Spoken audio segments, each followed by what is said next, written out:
Live from WRAL News Headquarters in Raleigh, your number one source for local news. WRAL News, coverage you can count on. Terror in the Holy Land. The death toll from the war in Israel is rising as Hamas and Israelis military trade air assaults. The status of Americans caught in the crossfire. Plus, tourists are returning to West Maui just 2 months after a devastating fire. But not everyone is welcoming visitors with leis. And we're live at the North Carolina State Fairgrounds, where the inspections begin ahead of this week's big opening. And we will take a look at what is new for you. Lots of activity out there on the Midway this noon. First up, though, no food, water, fuel, or electricity. Israel's military has taken control of all communities surrounding Gaza now 2 days after Hamas launched a surprise attack. Good afternoon to you. I'm Jeff Hogan. And I'm Michelle McConaughey in for Renee Chu. Thanks for joining us. Israel says more than 700 people were killed, including women and children and 9 Americans, while Hamas claims 550 Palestinians have died. Kelly Kobiea shares video from the ground. Well, there are new developments in the north of the country. The Israeli military said that they have killed a number of gunmen who crossed the border from Lebanon. People in the area have been told to shelter in place. In one city, people were told to go into shelters until further notice. A Hezbollah official said the group has not mounted any operation into Israel. People here are in a state of shock after the unprecedented attack over the weekend. Videos shared on social media show the chaos that unfolded at a music festival as gunmen from Gaza fired on people and took hostages. Many are still looking for their loved ones today. 260 bodies were recovered from the area where that festival took place over the weekend. More than 100 people were taken hostage. Today, as Israel launches what it called extensive attacks in Gaza on Hamas positions, 70,000 people in Gaza, according to the United Nations, are taking shelter in schools. More than 500 people have been killed in the Gaza Strip. Hamas claims 4 hostages and their captors were killed in Israeli strikes. Israel is warning against taking them for their word. And NBC News cannot independently verify the claims. Kelly Kobiea, NBC News, Tel Aviv, Israel. And the Israel Defense Forces says it has gathered 300,000 troops ahead of what many expect to be a ground operation. Rallies are taking place across the country on both sides in the wake of the attacks. The Palestinian community gathered at Moore Square for a rally yesterday. The group held signs in protest while chanting and marching through downtown Raleigh. The organizer of the rally called for the release of all Palestinian prisoners. Several airlines are suspending service to Tel Aviv following the Hamas attacks on Israel and are waiting for conditions to improve before resuming those flights. United, Delta, American, and Air France are all suspending direct flights. Separately, NVIDIA, the world's largest maker of chips for AI and computer graphics, is canceling its AI summit in Tel Aviv next week. The need to elect a new House Speaker growing even more urgent as the U.S. works to come to the aid of Israel amid the unprecedented, brutal attacks by Hamas. House Majority Leader Steve Scalise of Louisiana and Ohio Congressman Jim Jordan are vying to replace Kevin McCarthy. They are set to make their pitches to fellow Republicans at a closed party conference discussion today, followed by a candidate forum tomorrow and an internal election on Wednesday. Some lawmakers say time is of the essence to deliver support to Israel as part of existing contracts. We need to make sure that they have all the resources and equipment necessary to defend themselves, to protect themselves, and protect the Israeli people. And one of the most influential Republicans not voting has already made his preference clear. Former President Trump is backing Jordan. Today, groups across the triangle are coming together to show their support as well. WRAL's Laura Levine explains how this is hitting close to home for many. Several organizations are coming together today from Durham to here in North Raleigh. Right now, we are at the David R. Kahn Community Campus, which is really a sacred place for the Jewish community here in the Triangle. I also spoke with a rabbi today who says it feels like everyone knows someone who's missing, a friend, a child, or cousin, summing up those emotions pretty well.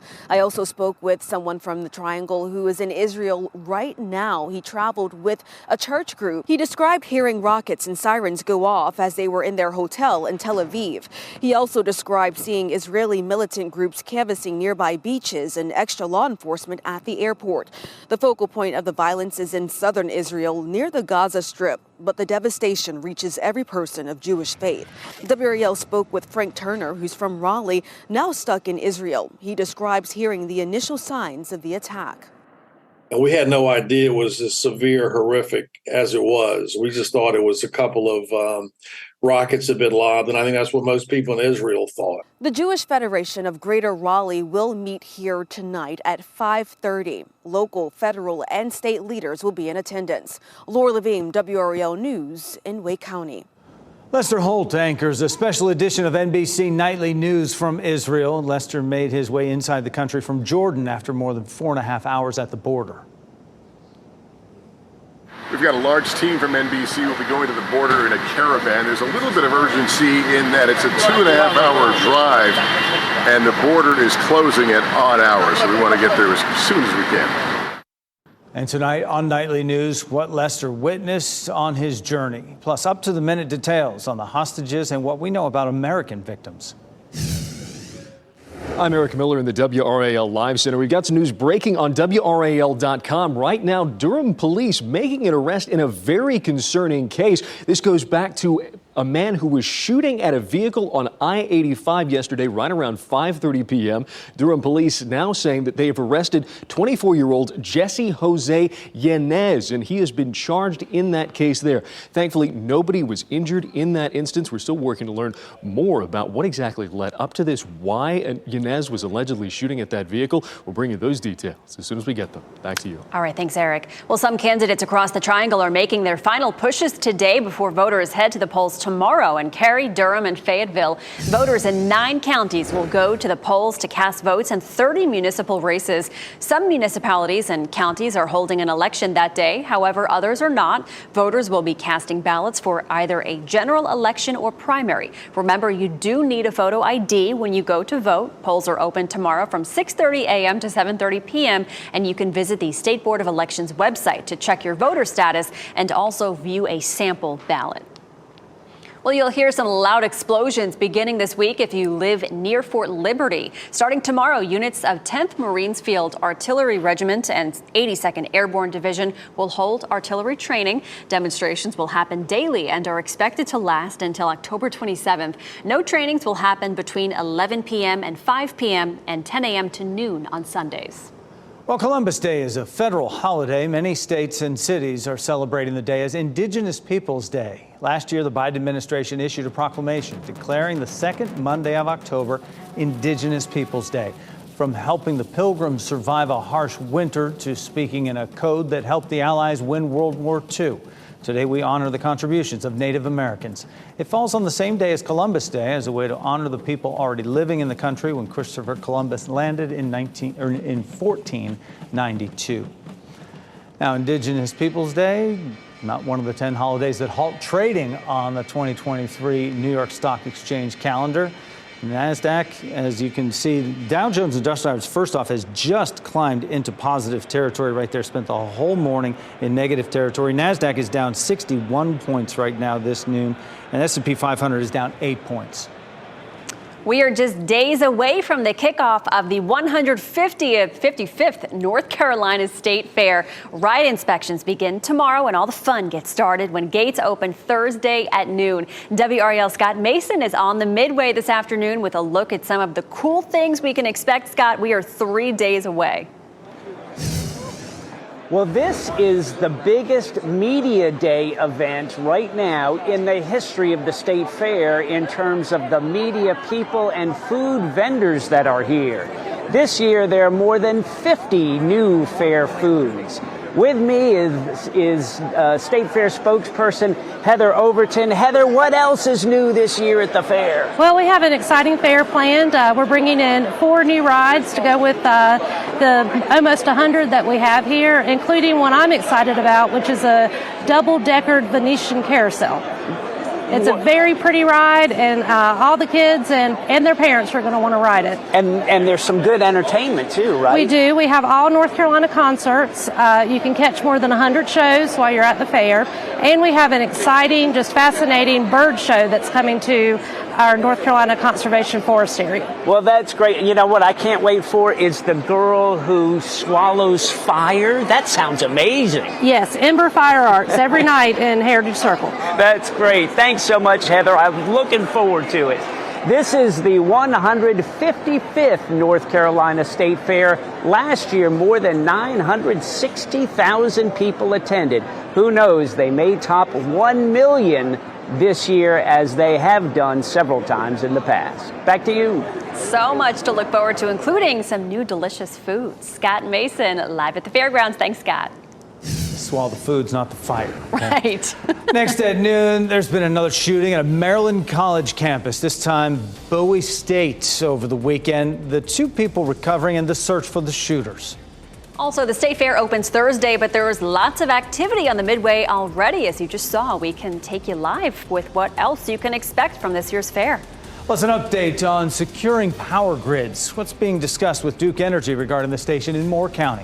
Kat. Some of us woke up to temperatures in the 30s this morning. We'll go to the 80s and then crashing back down. I'll walk you through the ups and downs temperature-wise coming up.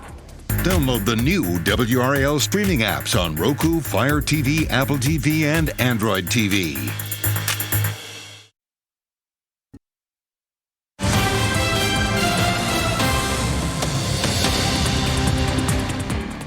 I'm Eric Miller in the WRAL Live Center. Nash County parents out there are going to want to listen to this. The district saying that phone and internet service are down at 5 different schools from the elementary to the high school level. You see those 5 schools right there on the screen. Now, school is still in session and class is moving ahead as normal. But the district does want parents to know that if you need to get in touch with the school, need to get in touch with your kid, they are asking people to call the district's PR line. That's right there, 252-451-8517. They say, again, if there's an emergency, you really need to get in touch with your kids. That's the way you're going to want to do that while they're working out these technical difficulties. We'll stay on top of this situation, bring you more details as we have them. 2 teenagers are recovering after a shooting Saturday night at Bowie State University in Maryland. Police responded to the 911 call around 11:45 Saturday night. They say 2 19-year-olds were found shot, and officials believe several shooters are involved, but no suspects have been arrested. Bowie State canceled classes today to give students and staff a chance to heal. This shooting comes just 4 days after a shooting injured 5 people at Morgan State University. Firefighters in Fuquay-Varina are investigating the cause of a townhouse fire on Whitetail Creek Way. This was at the Towns at Buckhaven. Fortunately, firefighters got it out quickly. No one was hurt. No word yet on the extent of the damage. Fire prevention was the focus of an event in Wake Forest. The Northern Wake Fire Department held its annual Public Safety Day yesterday. The free family event featured fire engines, firefighting demonstrations, and even medical helicopters from Carolina Air Care and Duke Life Flight. This marks the start of National Fire Prevention Week, aiming to educate the public about fire safety.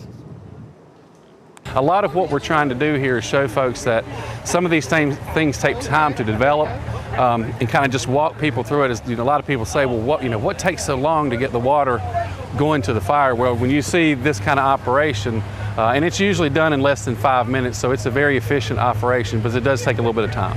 They make it really kid-friendly, and it's basically like an accessible way of getting out as a family, having fun things for them to do, but they can also learn something, and they can feel a part of their community. I think that's important. National Fire Prevention Week is a tradition dating all the way back to 1927.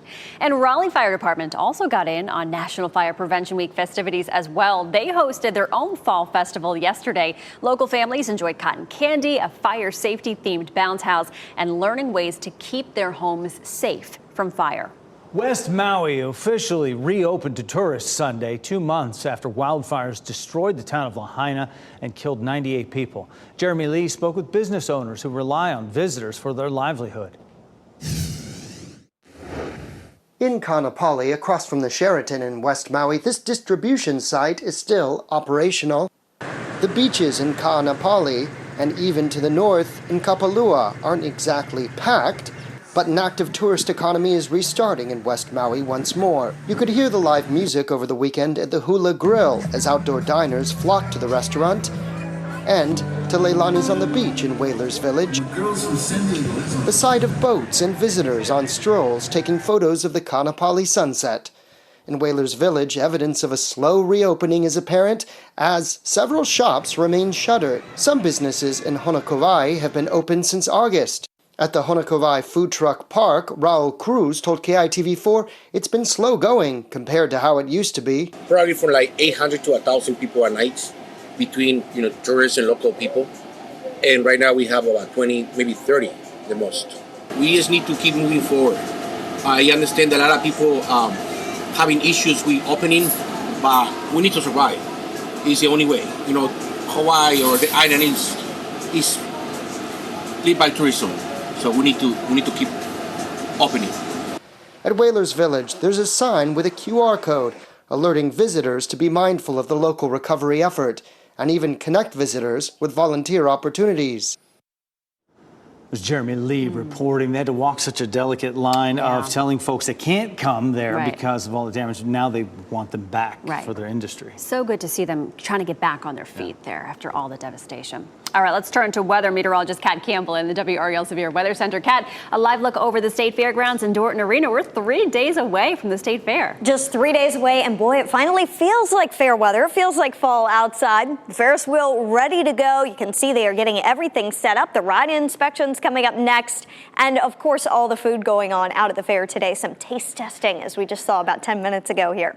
The NC State Fair opening day forecast looks great on Thursday at noon. That's when gates open. 73 degrees. Our high that day, 80 degrees. So we're going to be warming up. In fact, ironically, Thursday is the warmest day on our 7-day forecast. And then as we get into Thursday evening, temperatures fall into the upper 60s. At this point, it looks partly cloudy and dry. It does appear that there will be some rain to our south, but I think it would stay south of the State Fair the way it looks now. But temperatures are going to be going through some ups and downs in the days to come. We are going to be hovering a little bit closer to normal. 77 tomorrow, more clouds on Wednesday mean it's going to be a little bit cooler. 74 for the high, jumping up to 80 for just one day to start the State Fair. Mild through the start of the weekend, but we are expecting another temperature drop to come by next weekend. Right now, we are seeing below normal temperatures. Temperatures running about 6 degrees below normal today with a high of just 70. That is why we are in the blue. We begin to see our transition, though. During the middle of the week, we'll be back near normal and then above normal. By the end of the week, you can see these above normal temperatures headed our way. We've got the jet stream ridging to the north, and that's going to drive in some warmer air temporarily. On Friday, you can already see this sharp line here. That's going to be the next cold front that swings through during the weekend. So we may see another temperature drop by next weekend, similar to what we saw this weekend. The difference is that one may come with some rain, and that next front for the weekend will be our best chance for rain. But I should mention there's a very small chance tonight. It would mainly be in southern Virginia. It's just a 20% chance. And as you can see on Futurecast, it would be spotty. It would be light. The bulk of it's going to be in Virginia. For us, I think it's mainly clouds, but we can't rule it out. That's why I have a 20% chance of rain in the forecast later this evening and into tonight. Outside right now, it's bright, sunny, and beautiful. 66 in Durham and Raleigh, not a cloud in the sky. 67 in Fayetteville with a bright blue sky as well. Our temperatures this morning started out in the 30s and 40s. Boy, it was a chilly start to the day. 36 in Roxborough and Southern Pines, but we're recovering nicely with highs in the upper 60s to lower 70s this afternoon, and warmer days will follow. In fact, today is one of our cooler days. up until we get to next Sunday. High temperatures in the 70s, low humidity, a nice crisp feel, and the mornings won't be quite as chilly. We're going to be in the 50s instead of the 40s and 30s for most of us. And then once we get to the weekend, we have a small chance for rain Friday night, a better chance as that front moves through on Saturday. Michelle and Jeff. All right, thanks, Kat. Well, today on your news at 4 and beyond, WRAL continues to follow and report on the latest from Israel 2 days after terrorist group Hamas launched its deadly attack. We'll hear from a local woman living in Israel now forced to take cover, plus how many here at home are offering support. And later at 6, will we see a recession in 2024? 5 on your side asked the experts, one of whom predicted the economy correctly in 2022. So what he said and what you can do to prepare for next year. And still ahead this noon, from the skies to the courtroom, Delta recently settled a multi-million-dollar lawsuit involving refunds during COVID. How to know if you qualify for one. And employees at one of the nation's largest drugstores are planning a walkout this week. What that means for customers. Also, straight ahead.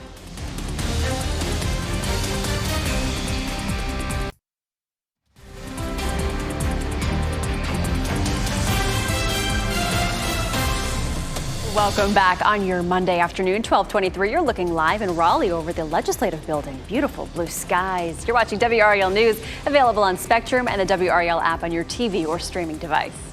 A new #1 at the weekend box office, and Delta settles up with some customers over refunds. Those are among today's business headlines with Maribel Aber.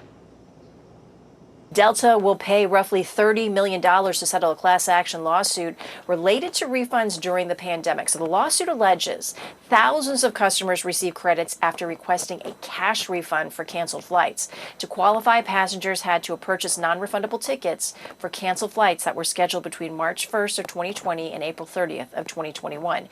Delta will pay $27 million to settle the claims, as well as interest and an additional $2.3 million in legal fees. More than 14,000 customers had submitted claims in the case. The number of restaurant jobs is back to where it was pre-pandemic. About 60,700 jobs at restaurants, bars, and other food service outlets were added in September, according to the Labor Department. And that puts overall jobs in the industry about 30,000 higher than it was in February of 2020, according to the National Restaurant Foundation. The rebound in jobs comes after years of changes in the restaurant business due to the pandemic. Data shows there were fewer restaurants last year than in 2019. A change some think may be permanent.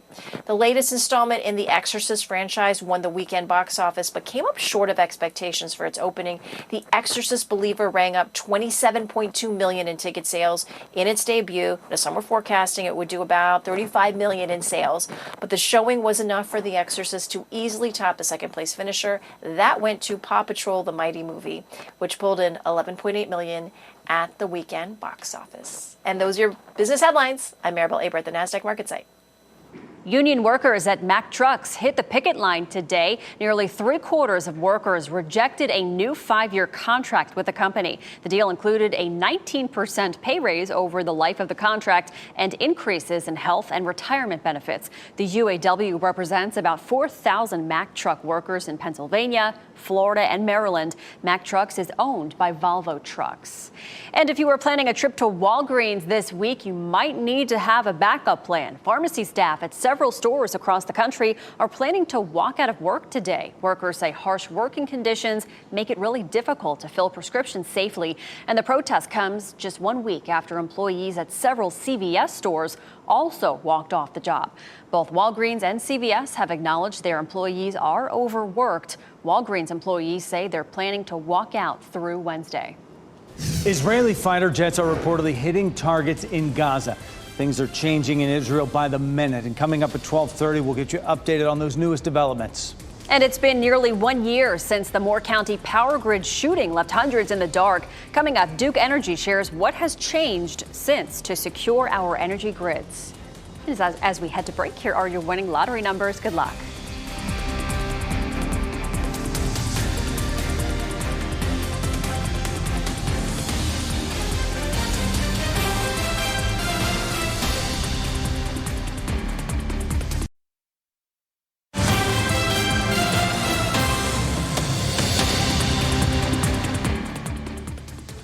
I'm Eric Miller in the WRAL Live Center. Just in the last couple of minutes, we learned a former Wake County educator with decades of experience is now going to be shaping state policy. This is Dr. Caddy Moore right here. She served for 35 years with Wake County Public Schools, including 5 years as superintendent. Just in the last few minutes, Governor Roy Cooper announced she is now going to be a member of the State Board of Education. That means she's going to have a role in shaping everything from teacher qualifications to teacher salaries to the content of courses taught here in North Carolina. Obviously a lot to unpack here. We'll bring you more details as soon as we have them. Gaza launched a barrage of rockets towards southern Israel today as the war between Israel and the militant group Hamas enters its third day. Smoke could be seen billowing from the ruins of homes and businesses. The Israel Defense Force said dozens of its fighter jets struck several targets in Gaza. About 130 people and families, including children, were taken hostage by Hamas and are pleading for information. There are growing questions about Iran's potential roles in this attack as well. Iran's potential role in the attack. Secretary of State Antony Blinken said he has not yet seen any evidence Iran directed the violence, but that Iran and Hamas have had a long relationship. You can also find the most up-to-date information coming your way on WRAL.com and the WRAL News app. Sanitation workers in Rocky Mount plan to rally outside tonight's City Council meeting as they call for a pay raise. The push comes after the city raised starting salaries for police and firefighters earlier this year. Some sanitation workers say their department deserves it too. The city says under the new budget, nearly all sanitation workers received raises between 5% and 24%. Breaking news out of Moore County this noon. In the last hour, we have learned new information about a deadly home invasion. Investigators now say 2 people died in what they're calling a home invasion on Forest Circle in Aberdeen. WRAL's Gilbert Bays is live at the scene after speaking with the Moore County Sheriff about this investigation. Gilbert, what have you learned? Yeah, you're right. This is a terrible situation here for the folks who live in this community here. The incident happened in that house back there. We've seen a cleaning crew go in there, and as you mentioned, there were 2 individuals that we now know are dead. One was the person who lived at the house. The other, we're told by law enforcement, was a person who apparently broke into the home. Now, investigators from the Moore County Sheriff's Office spent several hours collecting evidence from this home where the incident occurred yesterday afternoon about 4:30. According to the sheriff, 23-year-old Tanisha Collins lived in the home. She was shot inside, and medics tried to perform life-saving procedures, but she died at the scene. Investigators say there was an exchange of gunfire during the home invasion. 17-year-old Darius Nicholas was shot and taken to the hospital in a private vehicle where he died. A neighbor told me Nicholas used to live in the neighborhood. Investigators are working to learn if there are any connections between those involved in this shooting. It's sad to have this, and we lost 2 young lives here over drugs. That's the bottom line, unfortunately. And then I'm not sure that there might be some gang activity here, Gilbert, but we're looking at that as well. Again, the authorities are trying to see if the individuals inside the home knew each other. This incident has left neighbors who live nearby on edge. The sheriff told me that there may be 1 or 2 more people of interest that they're looking into. Right now, they are talking to one person, Jeff, and hopefully we'll have more information as to if there are going to be any arrests made in this case. All right, Gilbert, we started on this as breaking news this morning. Thank you for the update and that information this noon. Gilbert Bays live for us in Moore County. Almost a year after the substation attack in Moore County, Duke Energy continues to work on improving substations around the state. Many are being upgraded in Durham County. That is where WRAL's Monica Casey is after attending a live line demonstration today. Monica, good afternoon.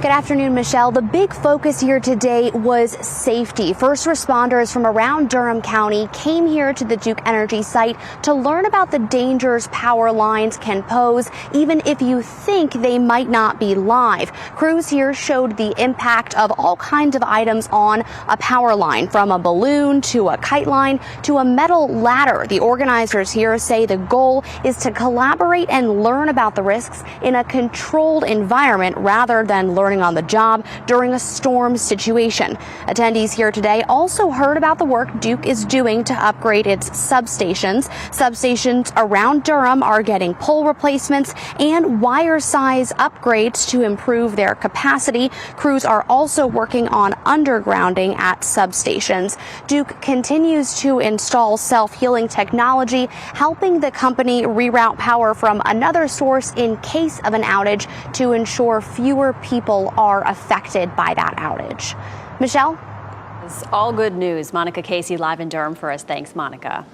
Raleigh police are trying to track down the driver who they say crashed into an apartment building and then left the scene. This happened on Navajo Drive off Wake Forest Road Sunday morning. Authorities say the driver hit some meter boxes and the building itself sustained some damage as well. If you know anything about this incident, you're asked to call police. Crews in Raleigh put out a fire at a car shop on South Willington Street this morning. It broke out just before 2 a.m. Officials say there is significant damage to that building, but no one was hurt. 80% of adults with disabilities are unemployed in Wake County. And this afternoon, we introduce you to the mother and daughter who are working to change that. Just a few years ago, Gabby was having a hard time finding a job after high school, so she started her own business that would employ people with intellectual and developmental disabilities like herself. Gabby and her mom teamed up and they created Gabby's Pals. It has more than 40 employees with special abilities, and they help with packaging, assembling, and shipping for various companies. This Friday, the duo will host Gabby's Ghostly Gala at the Royal Banquet in Raleigh. It'll raise money to hire more people. It's heartbreaking. It's heartbreaking because I know from listening to the stories of our employees now, they tell me that, if they weren't employed, they'd be sitting home with nothing to do, right? They would just be, one of our employees, Miriam, says, I was just sitting in my bed every day. It's just fun. I love spending time with friends. The gala starts at 7 p.m. on Friday at the Royal in Raleigh. You can buy tickets at the door. There will be music, food, prizes, and a silent auction. We have more information on WRAL.com. Fall's here. Pumpkins are fun to showcase and decorate, but they're also good for you, too. The benefits of eating one just ahead. And a joyride quickly turns into disaster. How a pilot is doing this afternoon after crash landing in Texas.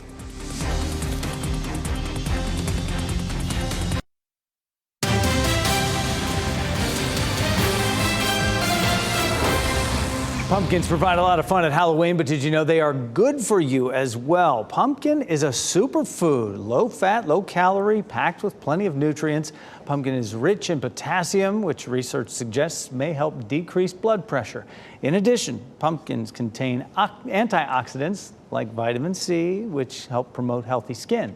And speaking of skin, the orange skin of a pumpkin contains beta-carotene, and when eaten, the body converts it to vitamin A. Vitamin A has anti-inflammatory properties and enhances eye and immune health. It's going to have more fiber. It's going to slow down that rate of digestion, so it's going to keep you fuller longer. And it's also going to help stabilize the blood sugars, because when we have fluctuations in our blood sugars, that's what causes those hunger cues to occur. And pumpkin seeds are high in zinc and vitamin E. Both nutrients have been shown to be beneficial for people with diabetes. You can eat the whole pumpkin, Michelle. The whole thing, decorate it and then eat it. All right, one of the most important nutrients doctors recommend during pregnancy can also prolong your life. Folate is highly recommended during pregnancy in the form of folic acid for rapid cell growth, which prevents birth defects. Researchers say that folate also improves your digestive system and helping to prevent the development of common cancers such as colon cancer. It can also help prevent cardiovascular disease, stroke, dementia, and Alzheimer's disease.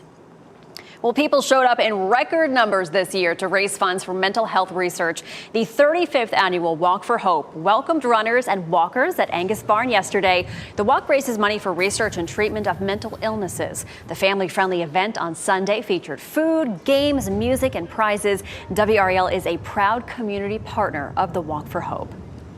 White Claw is known for its alcoholic beverages, but nail polish? We'll tell you what it's called and where you can get it. Plus, we're just thankful to be alive. A new pilot's words after his plane made a crash landing. What happened and how soon he says he'll get back into the sky.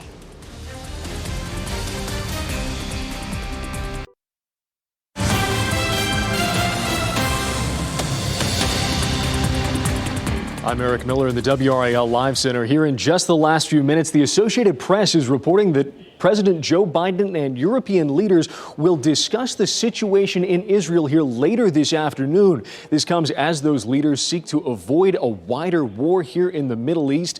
The German Chancellor, the French President, as well as the British Prime Minister will all be in those talks. All three of those leaders have condemned Hamas's attack on Israel. We'll continue to monitor what comes out of that meeting, bringing those details when we have them. A pilot from Texas is recounting how he narrowly averted disaster when he had to make an emergency landing in Arlington, Texas. Matt Howerton spoke with the pilot about this scary experience and the good choices he made to land his plane safely. Hop on right in. Uziel Salinas, or Uzi for short, My goal is to become an airline pilot. is new to the skies. Trying to get my license certificates out of the way and to keep on going.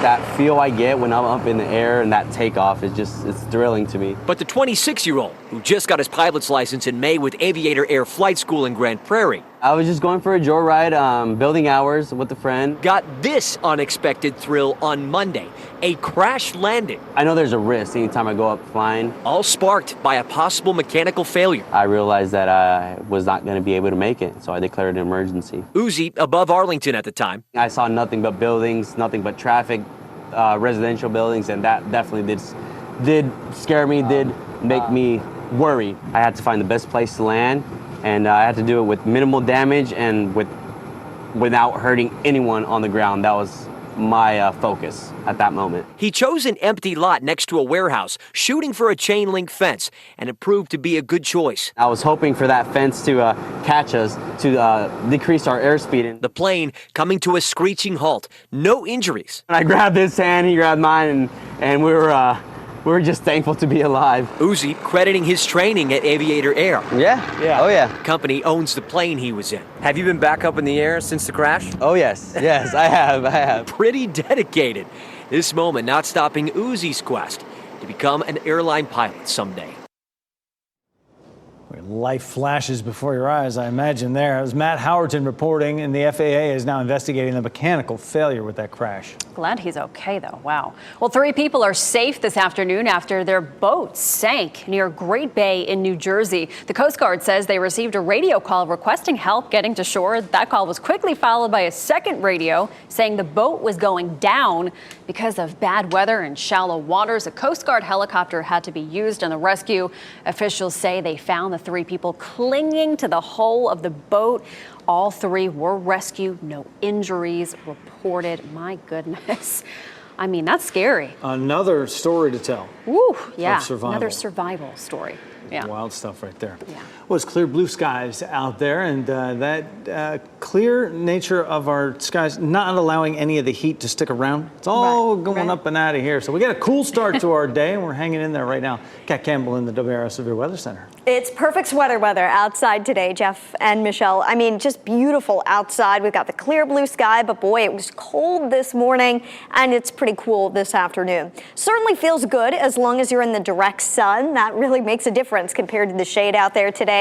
70 degrees are high today, so we're running just over 5 degrees below normal for this time of year. Upper 60s at 5 o'clock, and then as we get towards 7 o'clock tonight, already down to 63 degrees. The next 3 days warm up a little bit. It looks like it should be quite nice. 77 degrees tomorrow, Wednesday 74. We may need to bump up our cloud cover on Wednesday with the latest trends I'm seeing. Thursday 80 degrees the forecast. However, we're going to be watching for perhaps a stray shower south of the triangle. Thursday, I would not expect it in the triangle, which is good news for this state fair. A lot of us could really use the rain. I was just talking to Michelle about this before the newscast. I mean, to water the grass, I know a lot of people are hoping for it. Luckily, we're not under drought status anywhere in our viewing area right now. However, we are abnormally dry for the areas in yellow, and I would say that's about 40% of our area right now. So a lot of us could use some rain, and our next opportunity, at least decent opportunity for rain, will come on Saturday. Up until then, if you need to get some yard work done, you should be in pretty good shape to get it done this week. Saturday still doesn't look like it's going to be a washout, though. When you look at the forecast rainfall, we're really looking looking at likely a 1/4 of an inch of rain or less. There is still time, however, for that to change. So stay tuned for updates throughout the week. If we look at the first 3 days of the state fair, though, that does mean that there could be a little bit of rain around on Saturday. Thursday, you're in pretty good shape. Friday, more clouds, not too bad. But Saturday and even Friday night, if you're going to be out that way, you may need to have a quick indoor backup plan. The good news is there are plenty of indoor places to go during the state fair. You can see the animals, some of the food out there, the crafts, so you'll have plenty of options. Certainly looking forward to it this weekend. Saturday's cold front brings a chance for some scattered showers. At this point, it doesn't look like a lot of forcing for the rain, but we'll keep an eye on it for you. And then we get a second cool down behind this front, kind of like what we saw this past weekend.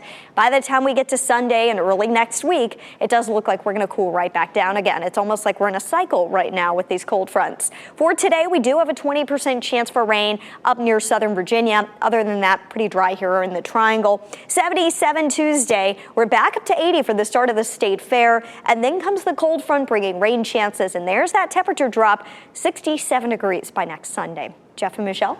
Thanks, Kat. Mango Tango and Lover Berry Blackberry. Those are two of the colors, not flavors, colors available in White Claw's newest business venture. We'll tell you what's included in the bundle straight ahead.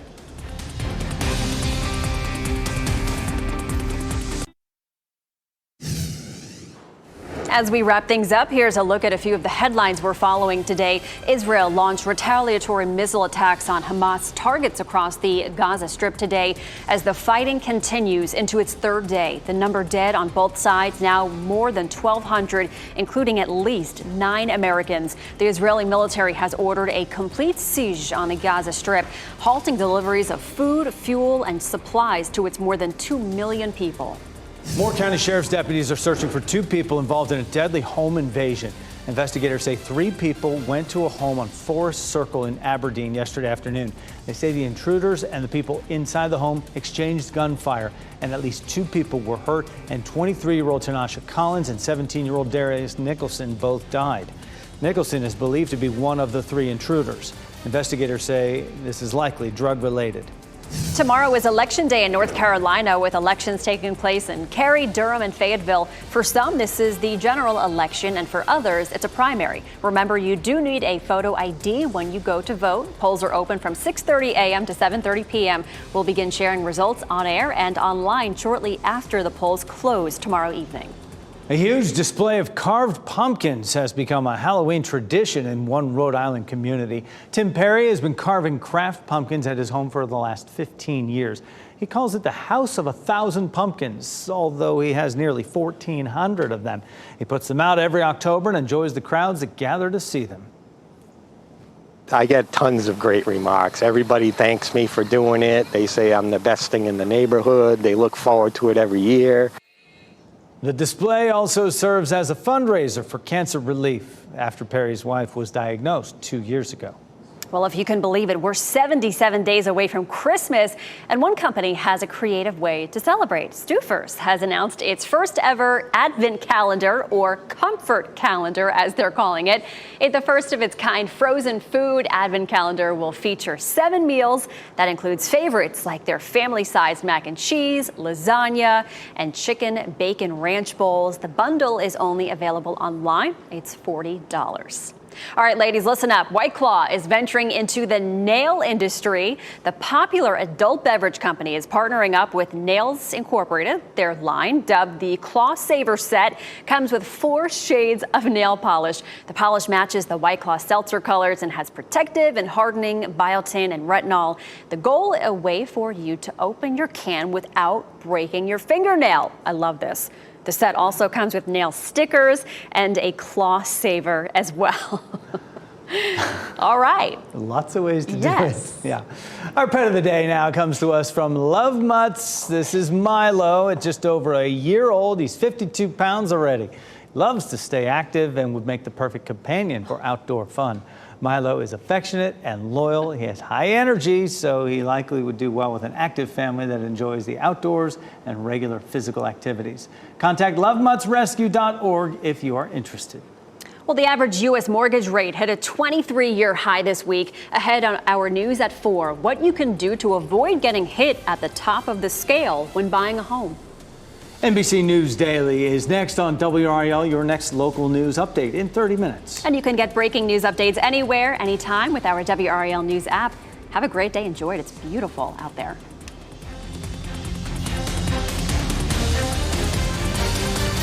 Keep watching WRAL News over the air Channel 34 and Spectrum Channel 1257.